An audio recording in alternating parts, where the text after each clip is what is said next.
Yes, yes, we're ready for him, so if you could send him in now, please. Yes, that'd be great. Thank you very much.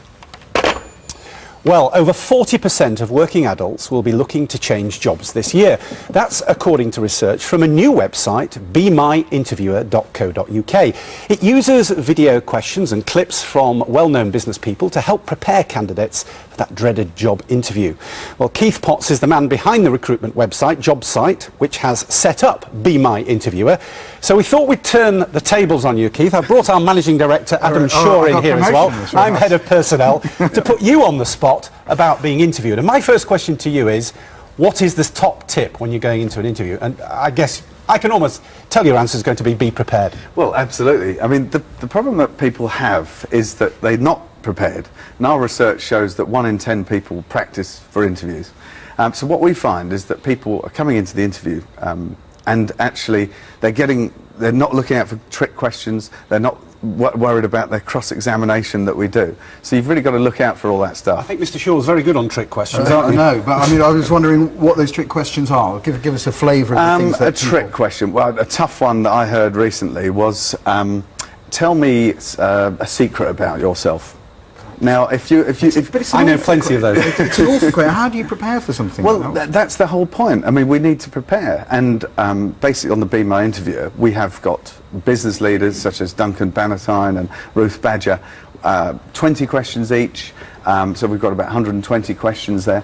And you can go through and look at all these difficult questions that you're going to get asked. And one of those trick questions is quite evil, actually, because Ruth Badger says, I ask people, have you had a good journey here? And if people have said, no, the tubes are terrible, she writes them off as a moaner. I mean, that's a real trick. That's what we're trying to do. I mean, all the questions that we ask, most of them are all about analysing their CV. But we will always put trick questions in them to make sure that, you're not tricking us. All right, well, look, we want to give some useful advice. So here's another trick question from your website. Duncan Bannatyne asks, I've interviewed 20 people for this job. Why should I interview you?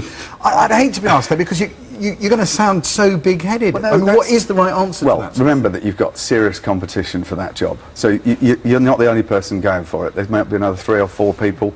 It's the great opportunity to open rather big-headed about it. That's not a good idea. We're looking for. We're looking for. If it was a sales job, you want big-headed people. Yes, sometimes. One thing I learnt in industry, and when I was in this very chair, was preparation. And I noticed Ann Summers, Jacqueline Gold, head of Ann Summers, she talks about preparation, not just looking at the company's website. I mean, she asks, what are going to be the issues in my business over the next 5 years? So you've got to research beyond the website. Absolutely. I mean, if somebody comes into your interview and you're literally, they're trying to get a job with you, you will ask them at some stage, what do you know about us? Now, if they know nothing, you're it's not a respect really thing, isn't it? Well, it's not just respect. Actually, you're looking for people that really are looking for the type of job. If you don't know about the business, you're an idiot, aren't you? Well, you don't want people stumbling in. I saw that people on the Amstrad programme, they came in and they still thought Amstrad made those computers, didn't realise it had sort of moved on, which was obviously mad. I mean, you must have interviewed a lot of people yourself. I wonder, what are the worst examples you've seen? Well, it's when people, I mean, the cross-examination of the CV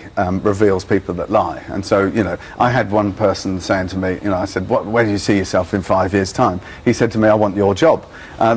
Later on in the interview, I asked him, what's your sort of, do you want to get into management? Right. He said no. Right. And those two things don't matter. That might be a reflection he doesn't feel your management.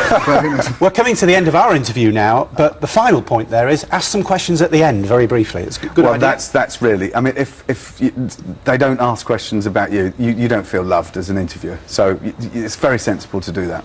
OK, Keith Potts, do you think he's got the job? Should we give him the job? No, off you go. Sorry. Anyway, sorry. It's Consuming Issues on Friday is all about